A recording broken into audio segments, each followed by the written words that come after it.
Assalamualaikum warahmatullahi wabarakatuh. Di sini, kami akan membahas tentang landasan filosofis dan teologis pendidikan agama Islam di perguruan tinggi. Saya berasal dari kelompok 1 yang mengerjakan materi bab 1. Nama saya Cornelius Yusuf Rombot, Prodi Pendidikan Bahasa Inggris. Nama saya Insyira Nurulfi dari Prodi Pendidikan Bahasa Inggris. Perkenalkan, nama saya Salsabila Maharani Putra Gunawan dari Prodi Pendidikan Bahasa Inggris. Langsung saja kita bahas. Yang pertama ada landasan filosofis dan teologis pendidikan agama Islam.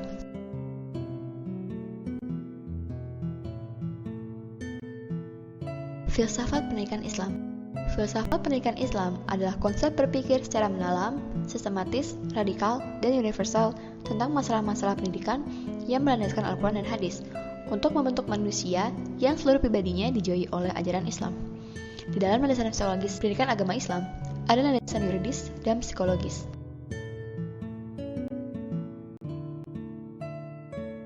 Landasan yuridis dibagi menjadi 3. Yang pertama, ada dasar ideal, yaitu Pancasila sila pertama Indonesia, yang berbunyi ketuhanan yang Maha Esa. Yang kedua, dasar struktural, yaitu Undang-Undang Dasar 45 Bab 11 Pasal 29 ayat 1 dan 2, Pasal 31 ayat 1, 2, 3, 4, dan 5. Dan yang ketiga, Undang-Undang Republik Indonesia Nomor 20 Tahun 2003 tentang Sistem Pendidikan Nasional, Bab 5 tentang peserta didik, Pasal 12 dan Pasal 37.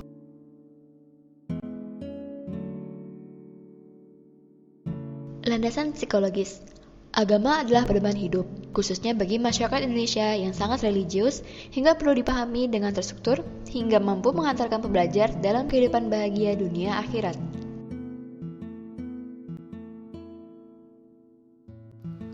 Mahasiswa sebagai calon pendidik atau ilmuwan Islam punya konsep tentang kesatuan ilmu pengetahuan. Artinya, konsep dan prinsip ketauhidan tidak hanya dipahami dari tinjauan filosofis, tapi melalui teologis juga. Berikut adalah dalil memahami agama. A'udzu billahi minasyaitonir rajim.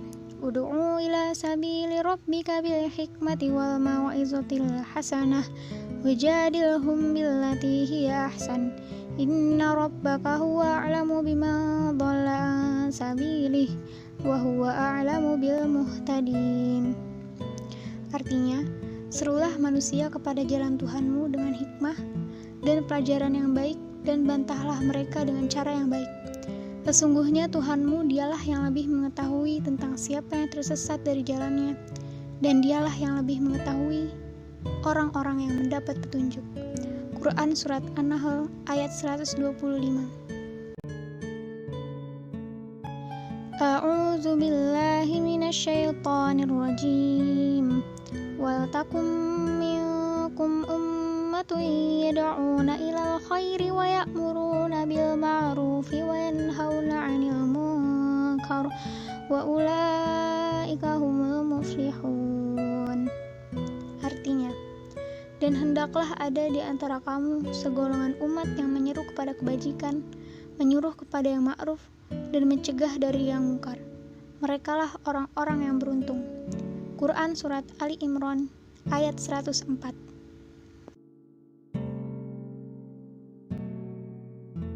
Urgensi pendidikan agama Islam di perguruan tinggi. Mata kuliah pendidikan agama pada perguruan tinggi termasuk ke dalam kelompok MKU atau mata kuliah umum, yaitu kelompok mata kuliah yang menunjang pembentukan kepribadian dan sikap sebagai bekal mahasiswa memasuki kehidupan bermasyarakat.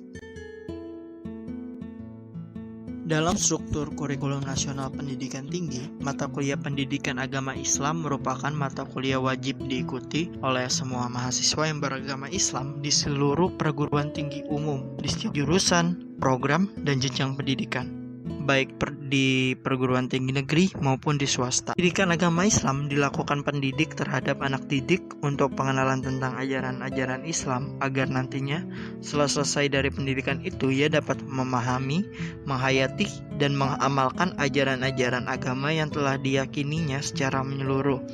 serta menjadikan ajaran agama Islam sebagai suatu pandangan hidupnya.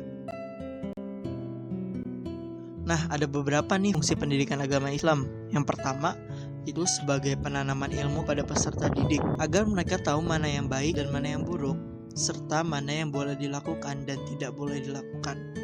Yang kedua, sebagai pencegah.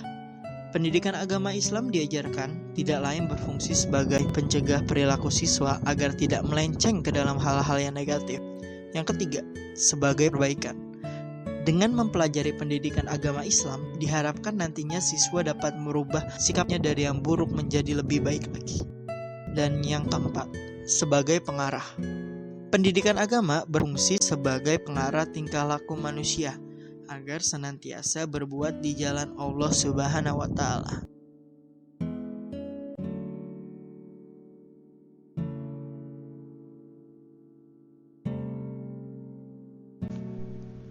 Sekian dari kelompok kami, kurang lebihnya mohon maaf. Wassalamualaikum warahmatullahi wabarakatuh.